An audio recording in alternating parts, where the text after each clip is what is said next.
My grandma did favorites. She had her favorite car, color, and even child. And now, usually the favorite child is the miracle child, the one destined to do great things. In my grandma's case, it was the exact opposite.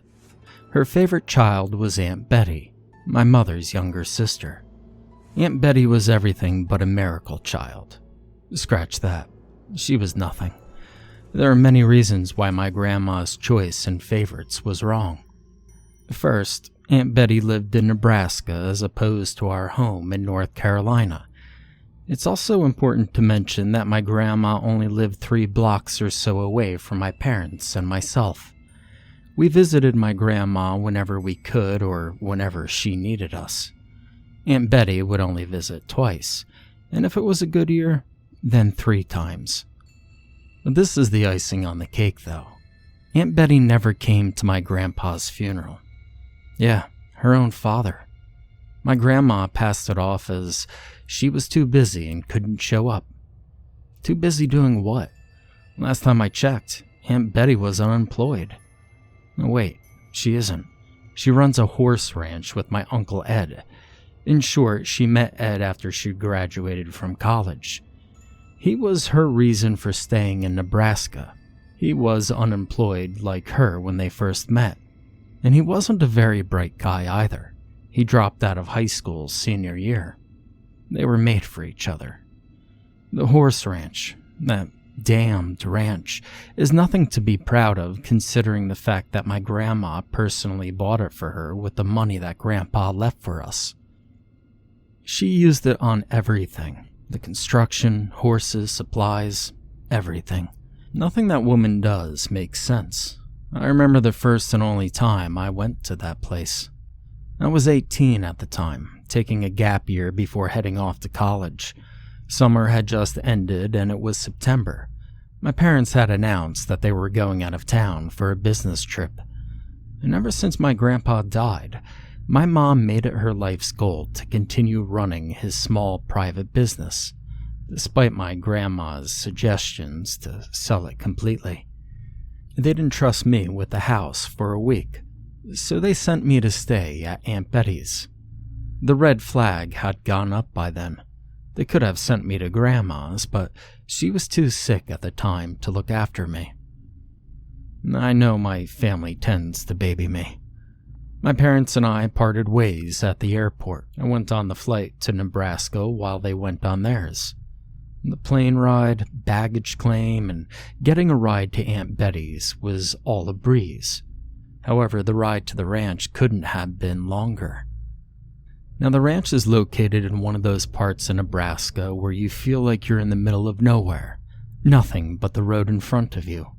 Eventually, the taxi took me down a dirt road after making a left off the main one. The dirt road went on for a mile or two before it finally ended at Aunt Betty's ranch. The place itself had a very basic layout. The farmhouse was a few meters away from the barn. In front of them was the fenced-in pasture, where they let the horses run freely. Aunt Betty and Uncle Ed were waiting on the porch of the farmhouse for me. They waved as the taxi pulled up and came to a stop. It was truly hard to believe that the last time I saw them was when I was only 12. I got out of the taxi and walked over to them as the driver unloaded my bags. Aunt Betty embraced me and marveled at how big I have gotten. They walked me into the house, and it turned out I had arrived before their dinner. They seated me at the table and offered me salad, which I accepted. Before I could take a bite, a small child came running down the stairs and into the kitchen. She sat down in the chair next to me. "Oh, Nathan, this is your new cousin," Aunt Betty answered the question I was about to ask. I paused and looked at Leah. She just smiled and waved back at me. She definitely was not new, and had to be at least 4 years old. "How come I haven't seen her before?" I asked. "Oh, didn't Andrea tell you? We had her 5 years ago," Aunt Betty said. Andrea was my grandma's name. "No, she didn't," I told her. "Why did Grandma keep me in the dark about my own cousin?" Leah then lightly hit my shoulder with one of her small hands. I flinched a little in response. "Leah," Uncle Ed said loudly. "No hitting." Leah lowered her head and began eating quietly. "Honestly, where does she get that from?" Uncle Ed said before trying to swat a fly that was flying around his food. After dinner, Aunt Betty led me up to the guest bedroom, or the attic. It was an open space with a makeshift bed and blankets and pillows. Crude nightstands were on each side of the bed. There was also a single window. "Thanks," I said, trying to be positive and ignoring the sound and smell of the mice. I played on my laptop until I finally fell asleep that night. The good part about sleeping in that attic was that there was no air conditioning. The cool air from outside crept inside through the small cracks on the roof above me. It wasn't too cold or too hot up there. I was woken up the next morning by honking coming from outside the farmhouse. I looked at my phone. 9:45 a.m. I got up and got dressed and went down the stairs and out the front door to the porch. The honk that woke me up came from a large truck. Uncle Ed was standing near the trailer, which was the kind used for transporting cows and horses. My uncle continued to stand there until the driver of the truck walked out from the trailer. Behind was a new black horse. I got a better look at it. The horse had a lighter shaded mane and tail, but was black nonetheless. The most striking part about it was that each of its eyes was completely different. The left eye was green, a dark navy green. The right eye was a bright gold color. Each eye had black pupils in the center. The driver shook my uncle's hand and got back into the truck cab and drove away. I approached my uncle. He spoke first. "Well, what do you think of the new horse, Nathan? We weren't expecting her to arrive until you left." "It's interesting," I said. I couldn't stop looking at the eyes. "Does it—" "She," my uncle corrected. "Does she have a name?" I asked. "Andromeda," he said.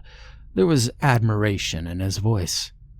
"That's an interesting name for a horse," I said, expecting to hear something juvenile or silly like cowgirl or something. "Where did you get her?" Uncle Ed thought for a moment. "Oh, some other ranch in Texas. They seem really happy to be getting rid of her. They even gave us a pretty good deal for her. We didn't have to spend all our money your grandma sent us. Say, why does she send us so much money anyway?" Andromeda let out a loud whine, interrupting our conversation. My uncle chuckled at her sound. "She must be hungry. Can you show her to the stable? It's in the barn, farthest one from the doors. There's a bag of oats when you first walk in to your left." He then slipped the bridle on Andromeda and handed me a rein. "Just walk her like a dog," he said, getting the idea that I never handled a horse before. I did as he said and walked Andromeda to the barn. I held the reins and she followed me, her head facing down towards the ground the entire time. We went through the two big doors and entered the barn. I looked to my left and sure enough, there was a bag of oats next to the light switch. The barn itself was just one big rectangular room with the horses' stables on the right and free space on the left. Now, I was unsure of how to feed Andromeda, so I just stuck my hands in the oat bag and grasped the handful. I held my hand full of oats out to Andromeda, like a goat at a petting zoo. She looked at my hand before licking some oats off and swirling them around in her mouth a couple of seconds before spitting it all out at my feet. I wasn't prepared for what she did next. She snapped at my arm, like she were trying to take a bite out of me. No wonder they were happy to give her to my aunt and uncle. She bites. I recoiled, dropping all the other oats in my hand in the process. Maybe she just didn't like oats, I thought. Andromeda let out another hungry whine. She had to eat something. I looked around for something else that she would hopefully like. I did find a carrot inside another of the horses' stables. I took it and offered it to Andromeda. She accepted it this time without fuss. And just then I heard my aunt call out to me, "Nathan, bring her out, I want to see her." I waited for the horse to swallow the carrot before taking her back outside. As we exited the barn and walked back to the farmhouse, we passed by the pasture where the horses were roaming. The other horses all stared at Andromeda as we passed by. It wasn't the stare you would give to someone new. It was a stare of cautious anticipation, like you were expecting something bad to happen. Andromeda turned her head towards them, finally catching on that she was being watched. The other horses turned their heads away from her in an instant. Some even jumped a little bit before hurrying away. When we reached the farmhouse, I presented Andromeda to Aunt Betty. "She is gorgeous," Aunt Betty said. "She's really something special." For once, my aunt and I had agreed on something. I still kept a close eye on the horse, though, just to see how special she was.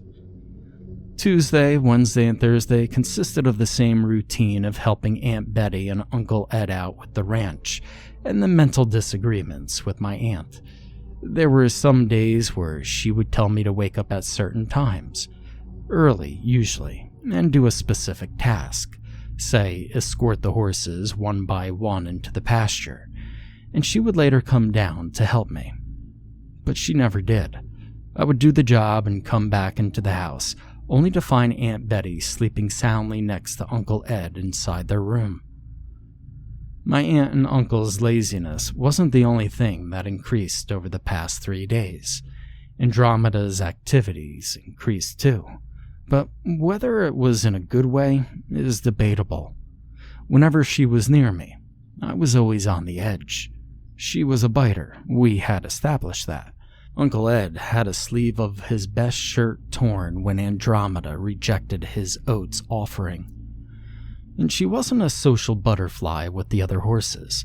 They seemed to have grown resentful or fearful of her. Aunt Betty passed this off as, "It's just them getting used to her." Now, I'm not a horse whisperer, but they seemed to be doing everything but trying to get used to her. If anything, they were trying to avoid her. Whenever they gathered together, they would all move away from her when she came near, the way a group of people would avoid an undesirable. Andromeda didn't seem to care, or even be offended by it.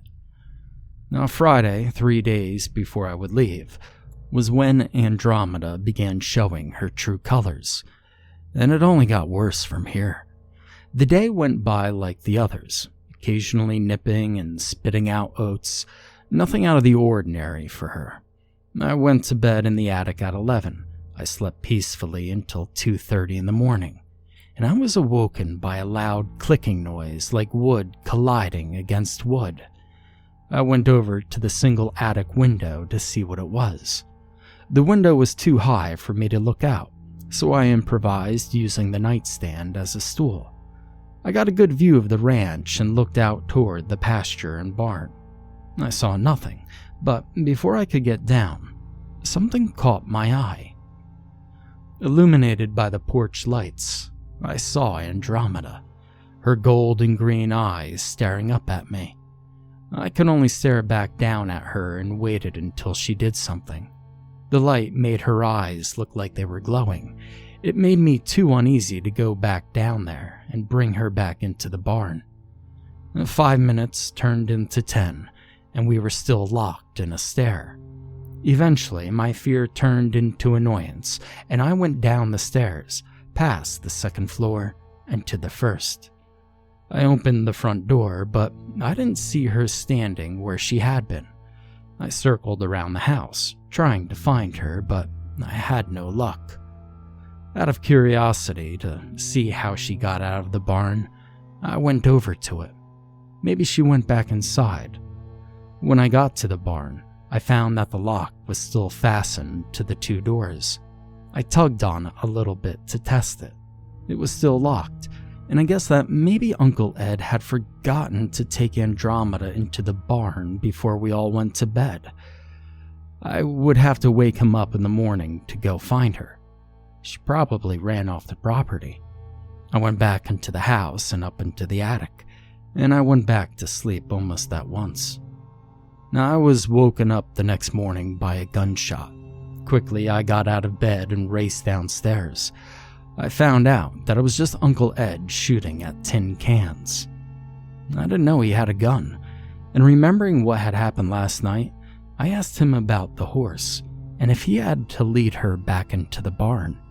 He took his eyes off his targets and looked at me. Yeah, I did. I lead all the horses one by one into the barn and locked it behind me. Maybe you're just seeing things, he said. He then handed me the keys to the barn. You can look for yourself, he said, and went back to shooting. I headed to the barn and unlocked the door and slowly opened it. I looked toward the stables. Andromeda was in her designated stall. She was propped up against the wall and sleeping soundly. Now, I know I saw her outside the locked barn, and yet here she was, inside. And if that didn't make me uneasy enough, I noticed that all the other stables were empty. When I looked to the left, the spacious area of the barn, all the other horses were there. They were all huddled together and trembling. Their eyes were locked on Andromeda, like she had done something wrong or offended them. The Saturday consisted of the usual ranch work and lounging around. It was afternoon when I was asked to take Andromeda out of the barn and into the pasture. On my way to her, I saw Leah exit the barn. She approached me and I looked down at her. Andromeda is funny, she simply said, and went off to go find her parents. I shrugged at her comment and proceeded inside the barn. Andromeda was still in her stable. As I slipped a bridle on her, I noticed a handprint on the side of her face, like someone had smacked her, really hard. It was significantly smaller than my hand and looked to be a toddler-sized print. Leah? I said out loud, knowing who the culprit was. My eyes suddenly made contact with Andromeda's. Her gold eye and green eye no longer displayed the same look that I saw the night before. Her eyes seemed to display sadness and hurt. Her gold eye had some water around it, like she had shed a single tear. A tear came out of her green eye. It wasn't the watery drop you would expect. It was scarlet red and much thicker. After leading her out into the pasture, I went to find Leah. I found her playing on the porch. Leah, why did you hit Andromeda? I asked the 6-year-old. I like the funny noises she makes when I do, she answered, not making eye contact with me. Can you please not hit her? Your daddy says it isn't nice to hit, I said, trying to level with her. No, Leah said. I like the funny noise. She got up and went inside the house. I sighed in semi-defeat. I walked back up to the attic for the night after herding the horses into the barn. I fell asleep, eager to get through tomorrow, my last day there. At 3:15 in the morning, I woke up. The attic was scorching, so I got out of bed, grabbed the nightstand, and opened the window atop of it. As I opened it, I looked out the window. To my surprise, I didn't see Andromeda, at least not right away. After looking down at the area near the house, I looked toward the pasture. I saw the shade of a horse running in the fenced perimeter. It was no mystery that it was Andromeda. When I looked closer, there appeared to be something much smaller than her running in front of her. The two shadows finally came into range of the porch light, and I saw them both. Andromeda was chasing a rabbit. They both ran really fast, Andromeda at a speed that would give a racehorse a hard time. They disappeared into the darkness again, and I noticed that the rabbit was beginning to slow down. Andromeda wasn't letting up. If anything, she was going faster. It was hard to tell what happened next, though, but from what I saw, Andromeda lunged at the rabbit, which was then in her range. Her two front feet landed on the small mammal's back, crushing it. The sound of the sickening cracking of bones carried through the attic's open window and I heard it. Hell, I cringed at the sound. Blood and organs squeezed out of the rabbit's mouth, like a toothpaste tube. And once it stopped moving, Andromeda raised her head and let out a whine. It wasn't high-pitched like a normal horse's. It was low and sounded like a demonic snarl. She then lowered her head toward the dead rabbit, like she was going to start grazing. I jumped off the nightstand and hurried back into my bed. I'd seen enough. I woke up at 11 that morning. Uncle Ed must have let me sleep in. The image of the rabbit's slaughter was still fresh in my mind. I went downstairs and met Aunt Betty in the kitchen. "Are you okay?" she asked me as I sat down. "You look green." "I'm fine," I said. I couldn't tell her what I saw. I went outside after I was done eating. Uncle Ed was herding the horses out of the barn, and Andromeda was the last one out. She licked her lips as she walked, like she was savoring the rabbit's flavor. "Can I clean the stables?" I asked Uncle Ed. He was a bit taken back by my request. I've never volunteered to clean the stables before. "Yeah, sure, go ahead," he said before heading out with the horses. I nearly ran into the barn and into Andromeda's stall. The entire floor of it was covered in hay. I began digging through it, knowing what games she was playing at. Eventually, I found the rabbit, or what was left of it. There was only a skull, a femur, and a half-eaten rib cage left.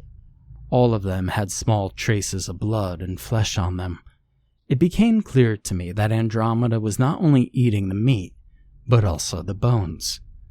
I covered the bones back up and I left the barn. And from that point, I didn't want anything to do with that horse, or whatever it was. I just wanted to leave the ranch and go home.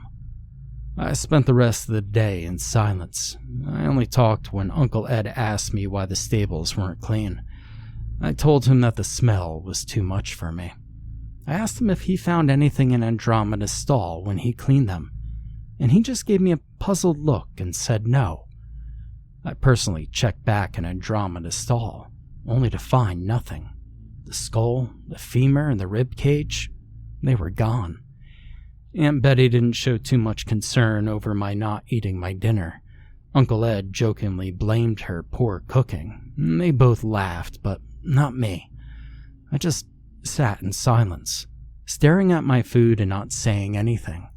And just then, Leah came running through the front door. Tears were streaming down her face, and she was crying loudly. She was clinging to her right forearm. "Andromeda bit me," she screamed. On her arm was a massive bite mark. The teeth imprints were outlined in blood, and the area inside them were quite purple. The lines of the prints were bleeding. It didn't look like any flesh was ripped away, but it did look infected. Aunt Betty held her crying daughter while my uncle wrapped her arm up with a cloth and ordered me to call an ambulance. By the time the ambulance reached us, Leah had cried herself to exhaustion, and she was sleeping.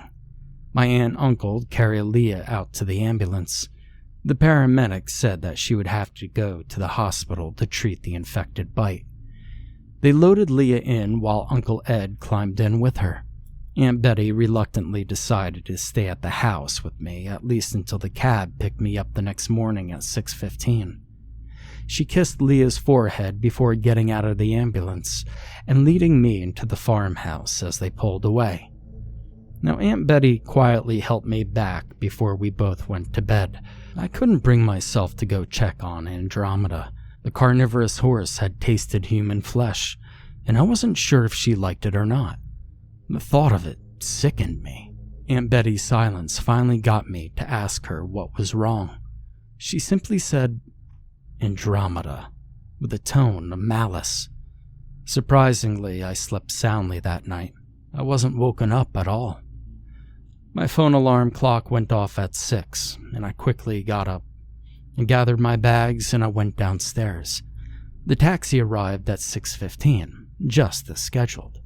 The driver helped me load my bags in the back, and we were soon set to go. Could you just give me a minute? I asked the driver. I just want to say goodbye to my aunt. The driver nodded and got in the driver's seat and turned on the cab to warm it up. I thanked him and went back into the house and up to Aunt Betty and Uncle Ed's room. I expected her to be asleep, as I hadn't seen her since I woke up. "Aunt Betty?" I quietly called as I entered her room. Her bed was empty. I also noticed that her closet door was open. Curiously, I peeked inside and saw there was an open steel safe in the corner. I noticed that the only things in this safe were empty boxes of what seemed to be handgun ammunition. I knew full well what Aunt Betty was going to do. I ran down the stairs and out the front door to the barn. The doors were shut, but the lock had been hastily unlocked. "Aunt Betty?" I quietly called out again. I was scared at this point. No answer came from the barn. I realized I had no choice. I slowly opened up the barn doors and stepped inside, and I choked back vomit at what I saw. Andromeda was sitting down on her bottom with her legs spread out, something physically impossible for a horse to do. In between her legs was Aunt Betty, sitting upright and the gun still in her hand. Andromeda had one hoof on either side of Aunt Betty's head, which effectively held it in place. The horse then lowered her head and took another bite out of my aunt's head. Betty's cranium was completely exposed. Beads of blood trickled down past her dead face. Her partially eaten brain was exposed, and her mouth was agape. Andromeda chewed the brain chunk. Her eyes closed as if she was enjoying it. She swallowed once she was done and opened her eyes. The horse looked toward me at the entrance to the barn. Her mouth was caked in blood, and her gold eye and green eye locked onto me. Slowly, her lips began to retract, revealing her bloody molars. Brain matter and rotting flesh were lodged between her teeth. Andromeda smiled at me, still not taking her eyes off of me. I don't know if it was the horror of this scene, or the overwhelming pain my mind went through trying to process this, but I smiled back at her.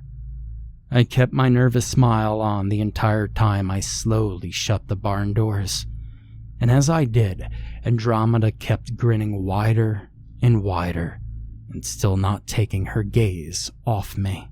I smiled back at her one more time before closing the two barn doors shut. I walked back to the cab slowly. The 30-second walk felt like an hour.